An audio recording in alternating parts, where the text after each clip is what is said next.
எல்லாரும் பொங்கல் சூப்பராக கொண்டாடி இருப்பீங்கன்னு நினைக்கிறேங்க. இந்த வீடியோ அத்தைக்கு வந்து பூப்பொங்கல் சீர் கொடுத்த அன்னைக்கு எடுத்த வீடியோ தாங்க. அந்த அன்னைக்கு முந்தின நாள் நைட்டே நாங்கள் ஊருக்கு ரீச் ஆகிட்டோங்க. நைட்டெல்லாம் சுத்தமாக தூக்கமே இல்லை. 4 மணிலேருந்து அத்தையை எழுப்பி விட்டுக்கிட்டே இருந்தாங்க. கரெக்டாக அவங்களும் எழுந்திரிச்சு எல்லா வேலையும் செய்கிறதுக்கு கரெக்டாக இருந்துச்சுங்க. கரெக்டாக நாங்களும் சாப்பிட்ருக்கும் போது தான் அத்தை அவங்க அம்மா வீட்டிலேருந்து அப்படியே வர ஆரம்பிச்சிட்டாங்க.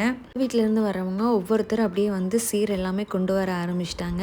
என்னென்ன கொண்டு வந்திருந்தாங்கன்னு பார்த்தீங்கன்னா, கரும்பு, மஞ்சள் கொத்து, அப்புறம் வந்து பொங்கல் வைக்கிறதுக்கான அரிசி, பருப்பு, வெல்லம் எல்லாமே கொண்டு வந்திருந்தாங்க.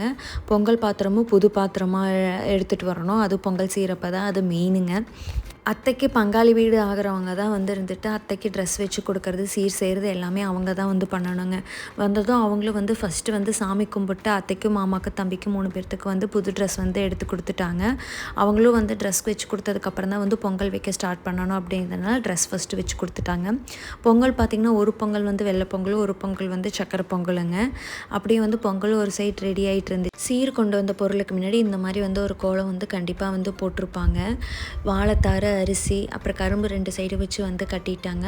பொங்கலும் ரெடி ஆனதுக்கப்புறம் வந்து கொண்டு வந்து வச்சதுக்கப்புறம் தான் வந்து இதெல்லாம் வந்து கட்டுவாங்க. சாமி கும்பிட்றது வந்து பார்த்திங்கன்னா பங்காளி வீட்டில் இருக்கவங்க தான் வந்து நான் சொன்ன மாதிரி எல்லாமே வந்து சீர் வந்து அவங்க தான் வந்து சாமிக்கு எல்லாமே வந்து பண்ணணும். அவங்களும் வந்து ஃபஸ்ட்டு வந்து நீர் விளக்கம் போட்டுட்டு அதுக்கப்புறம் வந்து சாம்பிராணி காமிச்சிட்டு அதுக்கப்புறம் தான் தீபாராதனை வந்து காமிப்பாங்க. சாமி கும்பிட்டு முடிச்சதுக்கப்புறம் அத்தைக்கு கொண்டு வந்த சீர் எல்லாமே வந்து கொடுத்துருவாங்க. அவங்க ஒரு தட்டில் வச்சு ஒவ்வொருத்தர் வந்து பணமும் பவுனும் கொடுப்பாங்க.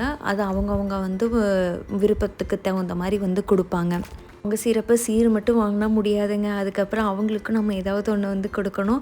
அதனால் அத்தை அவங்க அம்மாவுக்கு வந்து தோடும், அப்பாவுக்கு வந்து மோதிரமும் வந்து எடுத்து கொடுத்துருந்தாங்க. தாய் மாமா இருந்தாங்கன்னா தாய் மாமா தான் வந்து இந்த சீர் வந்து செய்வாங்க. பொண்ணுக்கு வந்து தாய் மாமா இல்லைன்னா அம்மா அப்பா தான் வந்து பொங்கல் சீர் வந்து கொண்டு வந்து கொடுப்பாங்க. கல்யாணமாகி வந்து குழந்தையெல்லாம் பிறந்ததுக்கப்புறம் ஒரு 7-8 வயசுக்கு அப்புறம் வந்து எங்கள் சைடில் எல்லாம் வந்து கொடுப்பாங்க. உங்களுக்கு இந்த வீடியோ பிடிச்சிருந்தா லைக் பண்ணுங்கள், மறக்காமல் ஃபாலோ பண்ணுங்கள் அண்ட் சப்ஸ்கிரைப் பண்ணுங்கள். Bye bye.